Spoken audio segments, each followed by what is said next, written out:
क्योंकि हमने जो हमारा मतलब चैप्टर का नाम था और इसमें आने वाले जो नाम थे उसे बहुत ही आसानी से देख लिया था। अब हम बात कर रहे हैं कि जो रासायनिक अभिक्रियाएं होती हैं, ये रासायनिक अभिक्रियाएं कितने प्रकार की होती हैं। तो आप देखिएगा कि जो रासायनिक जो हमारे बीच जो हमारे आसपास जितनी अभिक्रियाएं होती हैं वो मुख्य रूप से चार पाँच प्रकार की होती हैं। वैसे मतलब जो रासायनिक अभिक्रिया होती है यह 5 प्रकार की होती है, जिसमें जो पहला आता है संयोजन आता है, और संयोजन के बाद वियोजन आता है, वियोजन के बाद विस्थापन, व शोषी और छेपी। अब मतलब आप रटने का प्रयास मत कीजिएगा, यहाँ पर बस इतना जानिएगा कि मान लीजिए ठीक मतलब एग्जाम्पल से बता रहे हैं ठीक। मान लीजिए संयोजन है ठीक। मतलब मान लीजिए ना दो व्यक्ति थे, दो व्यक्ति मिले तो उनका संयोजन हो गया, दोनों मिल गए तो संयोजन हुआ, और जब मिलकर एक बने थे और फिर जब अलग हुए तो वियोजन हो गया। अब संयोजन हुआ, वियोजन हुआ, फिर मतलब मान लीजिए उसमें से कोई व्यक्ति एकदम मतलब बलशाली था और एकदम कोई मतलब कमज़ोर था ठीक। तो जो बलशाली ने कमज़ोर को विस्थापित कर दिया, मान लीजिए। और जो बलशाली था, बलशाली ने कमज़ोर को उसे धक्का देकर या कुछ भी करके उसे हटा दिया। तो यहाँ पर विस्थापन अभिक्रिया हुई, जिसमें एक बलशाली व्यक्ति ने जो मतलब अपने से छोटा या कमज़ोर व्यक्ति था उसे विस्थापित कर दिया। अब चूँकि मतलब जो बल लगा रहा है, बल में कुछ ना कुछ ऊर्जा मुक्त जरूर होगी। अगर ऊर्जा मुक्त नहीं होगी तो अवशोषित तो जरूर होगी, अर्थात मतलब वह बाहर से ऊर्जा को ग्रहण जरूर करेगा। तो इसमें जब ऊर्जा का जब मतलब जो बलशाली व्यक्ति है, इन दोनों में टकरार हुआ तो कुछ न कुछ ऊर्जा बाहर निकली। तो ऊर्जा बाहर निकली तो इसे हम ऊष्मा छेपी कहते हैं। और वहीं जो बाहर से कुछ ऊर्जाएं आई थी उसे हम ऊष्मा शोषी अभिक्रिया कहते हैं। आशा करती हूँ कि जो मतलब ये कहानी थी आपको समझ में आया होगा। तो बस इतना जानेंगे कि जो रासायनिक अभिक्रियाएं होती है, रासायनिक अभिक्रियाएं 5 प्रकार की होती हैं। पहला जो होता है इसमें संयोजन अभिक्रिया होती है। देखिए पहला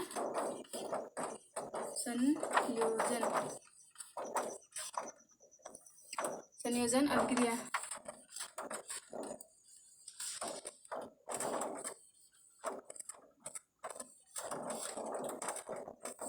इसको मतलब बस आप नॉर्मल जानिएगा कि इसमें जब दो पदार्थ हो, जब दो या दो से अधिक पदार्थ, मान लीजिए एक पदार्थ ये था ठीक और एक पदार्थ बी था, जब ये दोनों मिले तो हमें ए बी की प्राप्ति हुई। तो बस आप इतना जानिएगा कि संयोजन अभिक्रियाएं वे अभिक्रियाएं होती हैं जिसमें दो या दो से अधिक पदार्थ परस्पर अभिक्रिया करके एकल पदार्थ का निर्माण करते हैं। तो हम ऐसी अभिक्रिया को संयोजन अभिक्रिया कहते हैं। अब संयोजन हुआ है तो वियोजन तो जरूर होगा, तो वियोजन है। देखिए दूसरा होता है वियोजन अभिक्रिया, वियोजन कह लीजिए या फिर अपघटन अभिक्रिया। मतलब वियोजन को ही अपघटन कहते हैं, लेकिन वियोजन और अपघटन मतलब इसमें कुछ अंतर होता है, लेकिन मतलब हम नॉर्मल भाषा में जो वियोजन होता है, वियोजन को ही हम अपघटन कर देते हैं। तो इसकी जो दूसरी मतलब जो रासायनिक अभिक्रिया होती है, रासायनिक अभिक्रिया का जो दूसरा प्रकार होता है वो होता है वियोजन अभिक्रिया।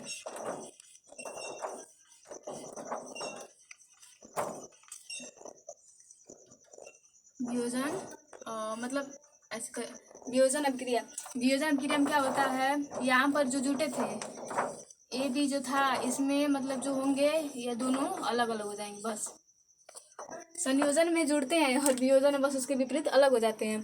अब संयोजन वियोजन हो गया। अब मैंने कहा था कि जब मतलब संयोजन वियोजन होगा तो जरूर कोई बलशाली होगा और कोई कमजोर होगा। देखिए तीसरी आंख की इसमें का अभिक्रिया जो होती है वह होती है विस्थापन अभिक्रिया ठीक।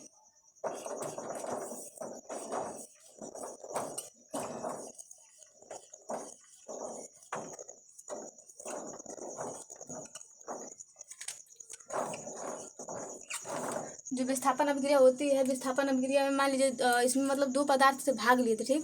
देखिए इसमें पहला जो पदार्थ था वह मतलब इसमें जो पहला पदार्थ था वह ए बी था और जो दूसरा पदार्थ था वह सी था, जिसमें जो ए बी थे यह कमजोर थे, लेकिन मतलब ये भी मान लीजिए कि एक ही आदमी ठीक। यहाँ पर देखिए ये भी मान लीजिए मतलब एक ही आदमी ठीक। और जो सी है, सी ए बी से बहुत ज़्यादा बलशाली है। और मतलब जो ए बी है एकदम मतलब सिंपल, एकदम मतलब कमज़ोर है। उसने किसी तरह से अपने अपने पास बी को रखा था, लेकिन जब इसके बीच ये सी तीसरा आया तो यहाँ पर जो बी था, बी से मतलब जो बी था और जो ए था, ए से बी को इसने विस्थापित करके अपने पास कर लिया और ए को इसने सिंगल छोड़ दिया। देखिए यहाँ पर ए सिंगल हो गया, मतलब ये अकेले रहेगा ठीक। और यहाँ पर मिल गया बी सी। तो ये हमारी विस्थापन अभिक्रिया हुई, जिसमें मतलब जो जब कोई यौगिक होता है और उसमें जब कोई दूसरा यौगिक प्रवेश करता है तो अपने से जो कम मतलब कम क्रियाशील यौगिक होते हैं उसके जलीय विलयन विस्थापित करके उसका स्थान ग्रहण कर लेता है। तो बस यहाँ पर जो ए बी पहले से ही यौगिक था, लेकिन जब जो सी उससे बलशाली आया तो सी ने मतलब सी ने बी को अपने पास कर लिया और ए को अकेले छोड़ दिया। तो यहाँ पर ये हो गई विस्थापन अभिक्रिया। अब यहाँ पर यह अभिक्रिया कर रहे हैं तो कुछ ना कुछ ऊष्मा तो निकल ही होगी, ऊष्मा नहीं तो ऊष्मा का तो अवशोषण जरूर होगा, मतलब हुआ होगा। ठीक, देखिए तो यहाँ पर जो इसकी तीसरी अभिक्रिया मतलब जो चौथी अभिक्रिया आती है ऊष्मा क्षेपी, या पहले ऊष्मा क्षेपी कर देते हैं। ठीक है,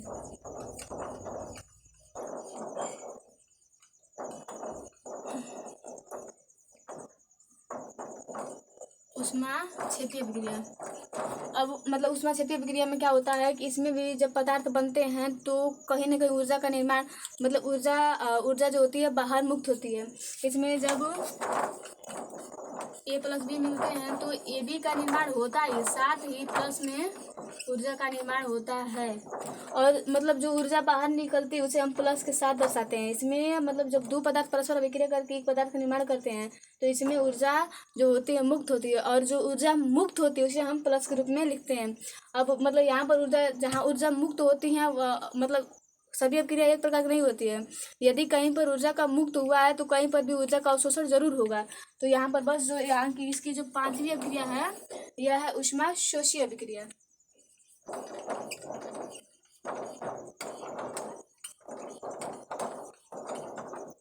ऊष्मा शोषी अभिक्रिया।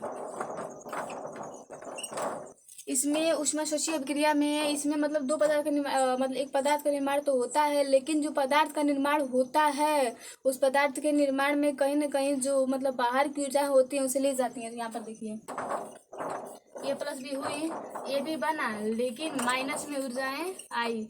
यह माइनस चिन्ह जो यह माइनस चिन्ह है, माइनस चिन्ह यह दर्शाता है कि इस अभिक्रिया को करने में ऊर्जा तो मुक्त नहीं हुई, लेकिन इस अभिक्रिया को करने में अलग जो ऊर्जा थी, अलग ऊर्जा को जरूर लिया गया है। तो हमने देखा कि जो रासायनिक अभिक्रियाएं होती हैं इनके प्रकार में हमने 5 प्रकार देखा। यहाँ पर मैं प्रकार लिख रही हूँ। यहाँ पर जो प्रकार होता है रासायनिक अभिक्रियाओं के मतलब 5 प्रकार होते हैं। यह जो दोनों अभिक्रियाएं होती हैं यह ऊष्मा के अवशोषण और मतलब त्यागने के आधार पर होती है, जबकि जो 3 होती है यह बस नॉर्मली होती हैं। तो यहाँ पर जो पहला हमारी अभिक्रिया थी संयोजन अभिक्रिया थी, दूसरी थी वियोजन अभिक्रिया, तीसरी थी विस्थापन अभिक्रिया, और जो मतलब चौथी और पांचवी थी ये ऊष्मा के आधार पर थी। इसमें जो चौथी थी ऊष्मा क्षेपी अभिक्रिया थी और जो पांचवी थी ऊष्मा शोषी अभिक्रिया थी। मतलब संयोजन में फिर से लिखना पड़ेगा, तो मैं मतलब इसका परिभाषा लिख दे रही हूँ। वैसे तो आपने समझ गया कि जो ऊष्मा मतलब जो रासायनिक अभिक्रिया होती हैं ये कितने प्रकार की होती हैं और क्यों होती हैं। तो हमने इतना देख लिया कि क्यों होती हैं, क्या होती हैं और कैसे होती हैं। अब इनका हम मतलब क्या कहते हैं परिभाषा देख रहे हैं।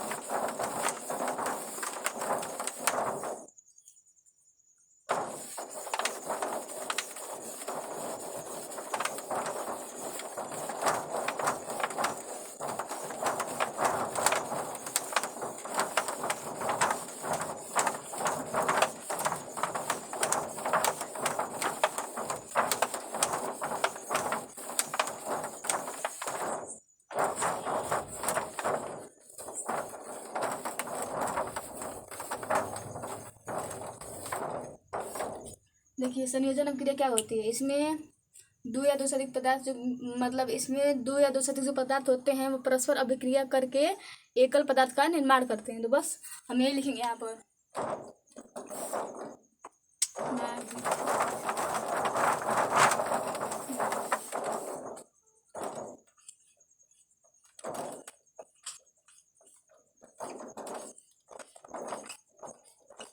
ऐसी रासायनिक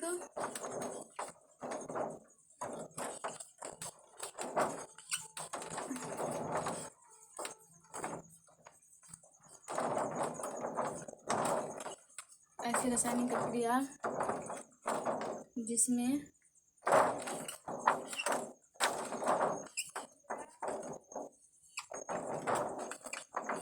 दो या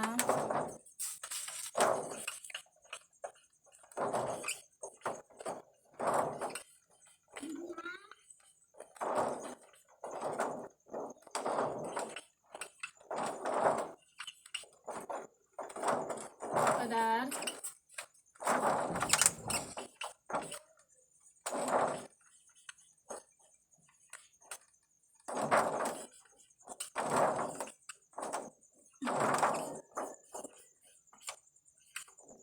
करके एकल पदार्थ का निर्माण करते हैं।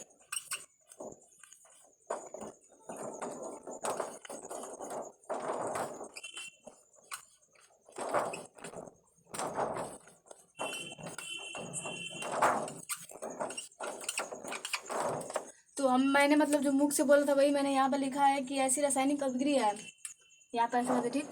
ऐसी रासायनिक अभिक्रिया जिसमें दो या दो से अधिक पदार्थ परस्पर क्रिया करके एकल पदार्थ का निर्माण करते हैं। जैसे कि मान लीजिए हमारे पास कार्बन हो, ठीक। जब कार्बन ऑक्सीजन से मिला, देखिए उदाहरण, मान लीजिए कार्बन है, कार्बन ने जब ऑक्सीजन से अभिक्रिया किया तो यहाँ पर हमें कार्बन डाइऑक्साइड की प्राप्ति हुई। तो यहाँ पर जो दो पदार्थ थे इसने मिलकर एक पदार्थ का निर्माण किया। तो यहाँ पर जो मतलब जो अभिक्रिया हुई, इस अभिक्रिया को हम संयोजन अभिक्रिया मतलब संयोजन अभिक्रिया कहेंगे। आप इसे न लिख करके जो हमने MgO बताया था पहला वाला, जो हमारा मतलब जो समीकरण था उसे भी लिख सकते हैं। बार बार मतलब सभी समीकरण याद करना जरूरी नहीं है, आप एक दो ही याद कीजिए जो मतलब सब में कॉमन हो सके। तो यहाँ पर हमने देखा कि जो मतलब इसमें दो पदार्थ से एक और पदार्थ निर्माण किया। तो यहाँ पर जो अभिक्रिया थी संयोजन अभिक्रिया थी, इसे हम ब्रैकेट डालें, ठीक। और वियोजन में बस मतलब वियोजन में भी आप ये लिखिएगा कि ऐसी रासायनिक अभिक्रिया जिसमें दो या जिसमें बस यहाँ पर जिसमें जो एक पदार्थ होता है वह बाहरी उत्प्रेरकों की उपस्थिति मतलब पड़ने पर अपने अवयवी तत्वों में विभक्त हो जाता है। मतलब लिख दे रही हूँ, आप लोग कन्फ्यूजन होगा, मतलब पूरा वीडियो नहीं बन पाएगा, बस देखिएगा, जितना बन रहा है उतना मैं कर रही हूँ, ठीक।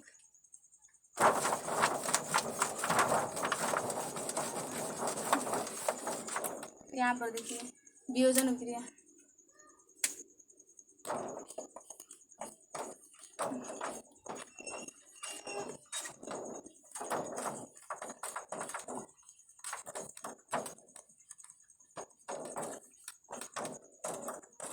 वियोजन अभिक्रिया। तो ऐसी रासायनिक अभिक्रिया जिसमें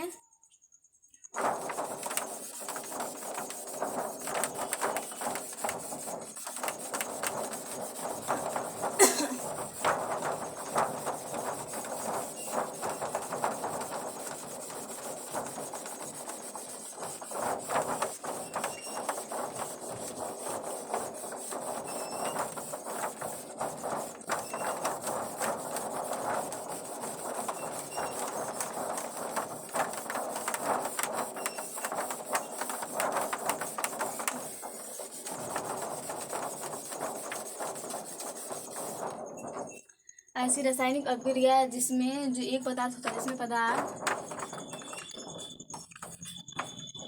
आप पदार्थ की जगह पर यौगिक भी लिख सकते हैं। तो आप बस इतना कहेंगे कि वह ऐसी रासायनिक अभिक्रिया जिसमें पदार्थ या फिर यौगिक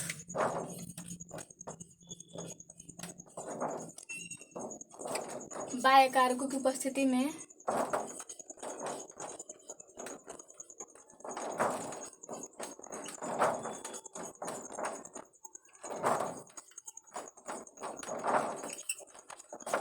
बाह्य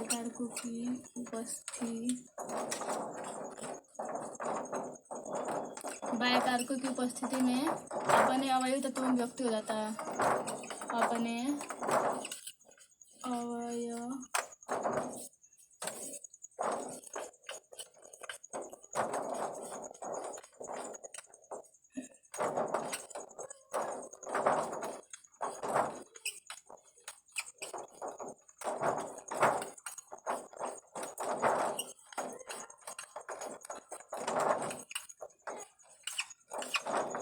यहाँ पर मतलब हमने यह देखा कि जो वियोजन अभिक्रिया होती है, वियोजन अभिक्रिया ऐसी अभिक्रिया होती है जिसमें पदार्थ या जो यौगिक होता है यह बाह्य कारकों की उपस्थिति में अपने जो अवयवी अर्थात जिनसे वह मिलकर बना होता है उन तत्वों में विभक्त हो जाता है, उन तत्वों या पदार्थों में विभक्त हो जाता है।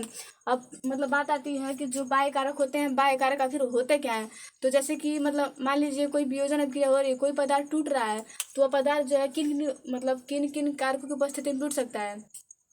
तो पहला तो हमारा जो कारक हो सकता है या तो ऊष्मा हो सकती है, या तो वह ऊष्मा की उपस्थिति में टूट सकता है, या फिर जो मतलब हमें प्रकाश मिल रहा है सूर्य से उसकी उपस्थिति में टूट सकती है, या फिर जो हम विद्युत मतलब जो विद्युत धारा प्रवाहित करते हैं उसकी उपस्थिति में टूट सकती है। तो बस यहाँ पर जो तीन कारक काम करते हैं वियोजन अभिक्रिया में वह होते हैं ऊष्मीय वियोजन होता है, प्रकाशीय वियोजन होता है और मतलब विद्युतीय वियोजन होता है। तो आप बस इतना जानिएगा कि जो मतलब वियोजन होता है, वियोजन में के बाह्य कारक जो वियोजन अभिक्रिया में जो बाह्य कारक भाग लेते हैं उसमें जो पहला जो बाह्य कारक होता है वो होता है ऊष्मा, दूसरा होता है प्रकाश और जो तीसरा होता है यह होता है विद्युत।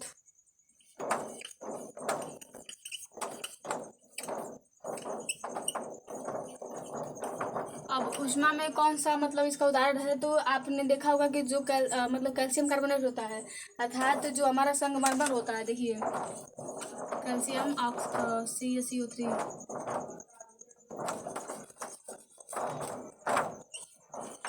यह जो मतलब यह जो मतलब कार्बोनेट कैल्शियम कार्बोनेट अर्थात जो हमारा संगमरमर होता है इस पर जब ऊष्मा पड़ता है तो यह calcium oxide plus carbon oxide में टूट जाता है। तो यहाँ पर हमने देखा कि जो हमारा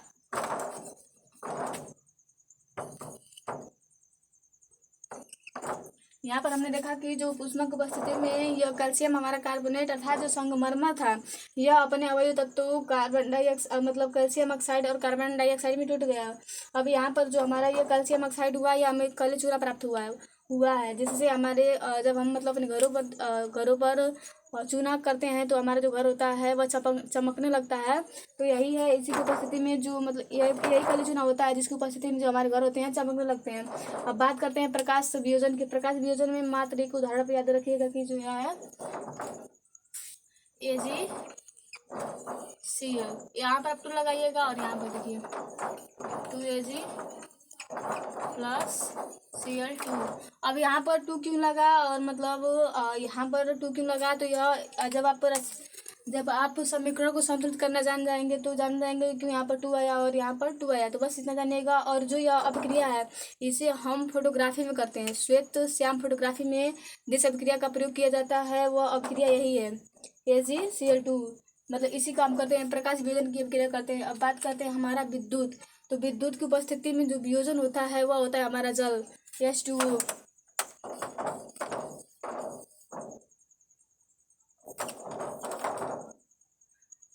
इसमें OH माइनस प्लस H2O में प्राप्त H2O, हाँ तो इसमें जो हमें प्राप्त होता है H2 और मतलब OH माइनस प्लस H2 प्राप्त होता है जो कि हमारा विद्युत अपघटन है। अब विद्युत अपघटन हो गया, हमने संयोजन देख लिया, वियोजन देख लिया। संयोजन वियोजन के बाद हमारी जो तीसरी अभिक्रिया थी वह थी विस्थापन अभिक्रिया। तो आइए हम उस विस्थापन अभिक्रिया को देखते हैं।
हमारी जो तीसरी अभिक्रिया है विस्थापन अभिक्रिया, देखिए विस्थापन अभिक्रिया।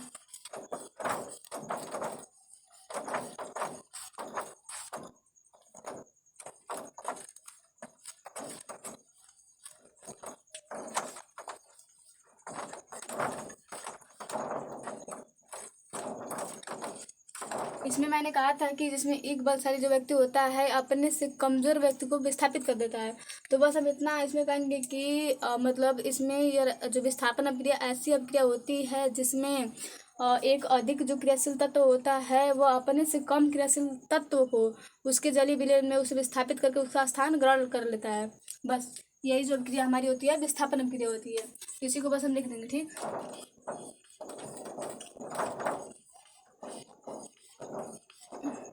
विस्थापन अभिक्रिया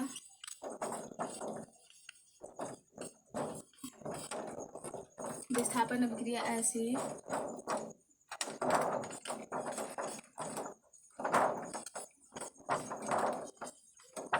विस्थापन अभिक्रिया ऐसी अभिक्रिया होती है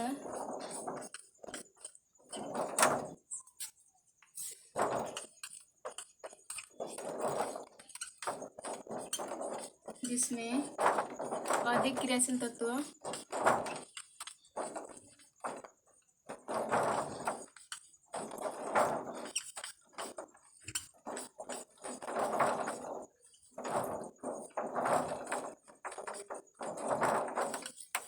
अपने से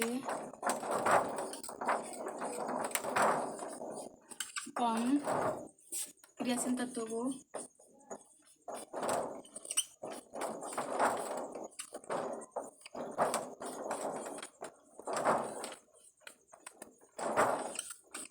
उसके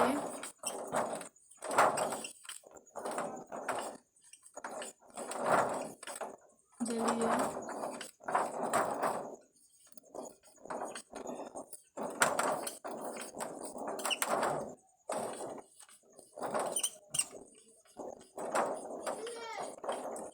विस्थापित कर उसका स्थान ग्रहण कर लेता है। तो हमने जो हमारा विस्थापन अभिक्रिया था विस्थापन अभिक्रिया की परिभाषा यह लिखा है कि जो विस्थापन अभिक्रियाएं ऐसी अभिक्रियाएं होती हैं जिसमें जो अधिक क्रियाशील तत्व होता है वह अपने से कम क्रियाशील जो तत्व होते हैं उनको उसके जलीय विलयन से विस्थापित करके उसका स्थान ग्रहण कर लेते हैं। अब कैसे, मान लीजिए कि मतलब उदाहरण, ठीक, मान लीजिए कि जो लोहा है, ठीक, या फिर यहाँ पर मान लीजिए कि मतलब सोडियम, मतलब ठीक है, ठीक, यहाँ पर देखिए यहाँ पर कापर है और यहाँ पर ऑक्साइड है। तो आपने देखा कि जो यहाँ पर लोहा था और यहाँ पर कॉपर ऑक्साइड था, लेकिन यहाँ पर जब अभिक्रिया हुई, देखिए जब यहाँ पर अभिक्रिया हुई तो यहाँ जो मतलब जो Fe था, Fe ने ऑक्सीजन से मिलकर के O बना लिया और यहाँ पर CO विस्थापित हो गया। यहाँ पर ऐसी अभिक्रिया इसलिए हुई क्योंकि जो मतलब ये जो लोहा था यह जो कॉपर था कॉपर से बहुत अधिक अभिक्रियाशील था और अधिक अभिक्रियाशील मतलब अधिक यह मजबूत या अधिक अभिक्रियाशील था, इसलिए इसने जो कॉपर ऑक्साइड से मतलब कॉपर को विस्थापित कर दिया और ऑक्सीजन से अभिक्रिया करके फेरिक ऑक्साइड बनाया। ठीक, तो यहाँ पर हमने देखा कि विस्थापन अभिक्रिया भी हमारे लिए मतलब उतना महत्वपूर्ण नहीं है, लेकिन फिर भी ज़रूरत है। इसमें यह जो स्वयं विस्थापन अभिक्रिया का परिभाषा होता है यह कहता है कि मैं एकल विस्थापन अभिक्रिया होती हूँ, मतलब और जो इसमें जो हमारा महत्वपूर्ण होता है वह होता है उभय अपघटन अभिक्रिया या द्विविस्थापन अभिक्रिया। तो क्या होती है द्विविस्थापन अभिक्रिया, तो आइए देखते हैं। ठीक, द्विविस्थापन अभिक्रिया में मतलब ना उसमें कुछ नहीं होता है, बस जो आयन होते हैं जो उनके ऊपर प्लस माइनस होते हैं वो परिवर्तित होकर के अपने दोनों का अवस्थान बदल लेते हैं। कैसे, तो आइए देखते हैं।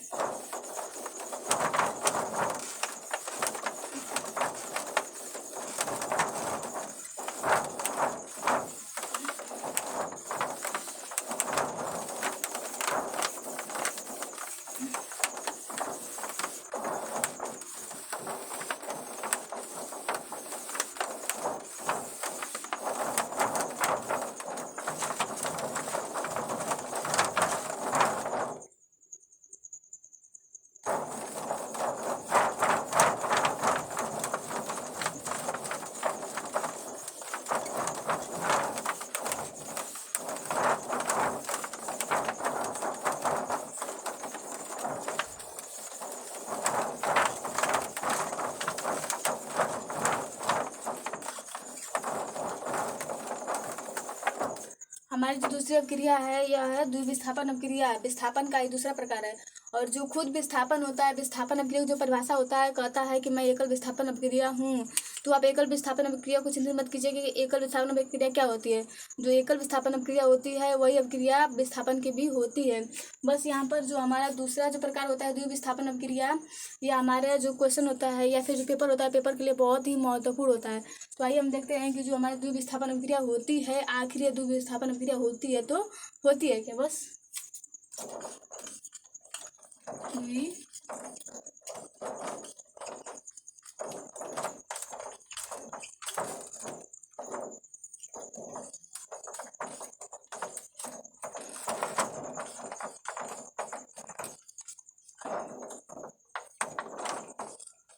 या मतलब जितना पूछा जाता है उसके हिसाब से ये बहुत ही शॉर्ट क्वेश्चन है, मतलब बहुत इजी क्वेश्चन है। यदि बात करें जो हमारा पूरा चैप्टर है, पूरा चैप्टर में जो सबसे इजी कॉन्सेप्ट है वो द्विविस्थापन अभिक्रिया ही है। इसमें कुछ नहीं होता है। इसमें बस जो होते हैं या आयनों की अदला बदली होती है। जैसे कि मान लीजिए कि यहाँ पर हमने लिया सोडियम सल्फेट। अब जब मतलब सोडियम सल्फेट लिया, प्लस हमने लिया बेरियम क्लोराइड। और यहाँ पर जो आयन थे, यहाँ पर मान लीजिए कि मतलब जो आयन थे यहाँ पर यह प्लस था या माइनस था, यहाँ पर यह प्लस था और यह माइनस था। यहाँ पर बस इनका जो मतलब जो बदलने का तरीका है बस बदल गया। यहाँ पर जो प्लस था और यहाँ पर जो माइनस था, तो यहाँ पर इसके प्लस के साथ यह माइनस आ गया। और यह मतलब यह जो प्लस था, प्लस इसके साथ यह माइनस आ गया। बस यहाँ पर बस मतलब ये जो होते हैं ये अपने अदला बदली कर लेते हैं। यहाँ इसका जो माइनस होता है पहले के प्लस के साथ जुड़ जाता है, और जो पहले का माइनस होता है वो दूसरे के प्लस के साथ जुड़ जाता है। तो यहाँ पर बस ऐसे होगा, देखिए Na, फिर यहाँ पर Cl। यहाँ पर आपने देखा कि यहाँ पर भी दो है और यहाँ पर भी दो है, तो यहाँ पर हो जाएगा 2NaCl प्लस यहाँ पर Ba है तो Ba और यहाँ पर बचा SO4 तो SO4। तो आपने देखा कि जो सबसे आसान अभिक्रिया थी यही थी। इसमें कुछ नहीं होता है, बस आयनों का अदला बदली होता है। और मतलब पूछा तो मतलब यही जाता है, पूछे तो सब जाते हैं, लेकिन जो सबसे महत्वपूर्ण होती है यही अभिक्रिया होती है कि जो द्विविस्थापन या उभय अपघटन अभिक्रिया क्या होती है। तो बस आप यही परिभाषा लिख दीजिएगा या फिर आप एग्जाम्पल यही दे दीजिएगा कि मतलब इसमें जो होता है इसमें केवल आयनों की अदला बदली होती है। जिसमें जब मतलब इसमें के आयनों की अदला बदली से बने जो यौगिक होते हैं उन्हें हम द्विविस्थापन अभिक्रिया कहते हैं। देखिए आयनों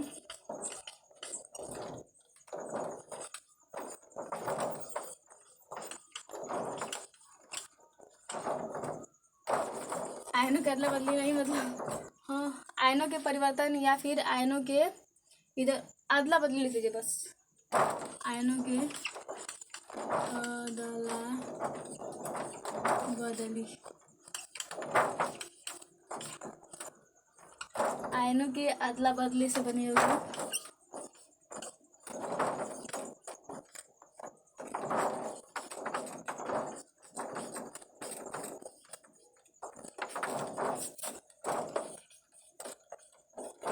यौगिक को मतलब द्विविस्थापन अभिक्रिया कहते हैं। अदला बदली के अलावा आप लिख सकते हैं कि परस्पर विनिमय, विनिमय मतलब इधर उधर होना, ठीक। तो अदला बदली यदि नहीं चाहते हैं आपको मतलब ज़्यादा या मतलब खराब शब्द लग रहा है तो आप लिख दीजिएगा परस्पर विनिमय। बट मतलब बनी यौगिक को द्विविस्थापन अभिक्रिया कहते हैं।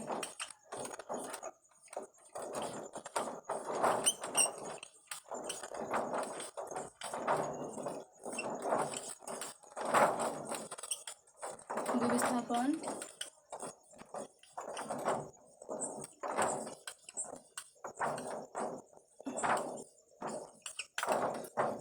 अब देखिए इतना छोटा क्वेश्चन है और इसका बस आप उदाहरण दे देंगे मतलब ये वाला, तो आपको जो आपके पूरे नंबर होंगे वो मिल जाएंगे। तो सबसे जो हमारे पूरे चैप्टर की आसान अभिक्रिया थी यही द्विविस्थापन अभिक्रिया भी थी। और मतलब यहाँ पर ये जो हमें BaSO4 प्राप्त हुआ यह एक अवक्षेपण की अभिक्रिया का उदाहरण है, क्योंकि जो हमें यह BaSO4 प्राप्त होता है यह एक मतलब अवक्षेप होता है। यह एक मतलब सफ़ेद ठोस रंग का अवक्षेप होता है। यदि आपसे कोई मतलब अवक्षेपण अभिक्रिया का भी जो उदाहरण पूछे तो आप बस इसी अभिक्रिया को लिख दीजिएगा, आपका जो अवक्षेपण अभिक्रिया होगा वह भी आपका कंप्लीट हो जाएगा। तो इसमें हमने एक के साथ दो दो देख लिया। अब हमारा जो पूरा चैप्टर है वो कंप्लीट हो गया। बस मतलब ऊष्माक्षेपी और ऊष्माशोषी। तो आप कहिएगा ऊष्माक्षेपी वे अभिक्रिया होती हैं जिन अभिक्रियाओं को करने के लिए मतलब जिन अभिक्रियाओं को होने से ऊर्जा मुक्त होती है। जैसे कि बात करें हम, यहाँ पर कार्बन के साथ जब ऑक्सीजन जुड़ता है तो यहाँ पर कार्बन डाइऑक्साइड तो बनता ही है, साथ में प्लस जो 94 किलो कैलोरी ऊर्जा होती है यह मुक्त भी होती है। और ऊष्मा शोषी में आप कहिएगा कि मतलब 45, जैसे कि ये NO हुआ, जो हमारा नाइट्रिक ऑक्साइड बनता है, इसमें हमें 45 किलो ऊर्जा अलग से देनी पड़ती है, 45 किलो कैलोरी ऊर्जा अलग से देनी पड़ती है। तो ये हमारी ऊष्मा शोषी की अभिक्रिया मतलब जो हुआ क्या बोलते हैं, उदाहरण हुआ। और उसमें छेपी का यह उदाहरण हुआ कार्बन डाइऑक्साइड। तो ये ज़्यादा महत्वपूर्ण नहीं है, बस यही है। इसमें अब मतलब 2-3 और अभिक्रियाएँ हैं, उसे हम अगले जो हमारा वीडियो है उसमें कंप्लीट करेंगे। आज के लिए बस इतना ही। आशा करती हूँ कि आपको जो ये वीडियो है अच्छा लगा होगा। मेरा मतलब इतना जल्दी पढ़ाने का एकमात्र उद्देश्य ये है कि जो अब मेरा स्टोरेज है वो बहुत जल्दी फुल हो जाता है, और मतलब समय बर्बाद करने की कोई ज़रूरत भी नहीं होती है। जब इतने ही समय में पूरा कंप्लीट हो जाता है तो क्या बात है, ठीक। तो आज के लिए बस इतना ही, बाय, फिर मिलते हैं अगले वीडियो में।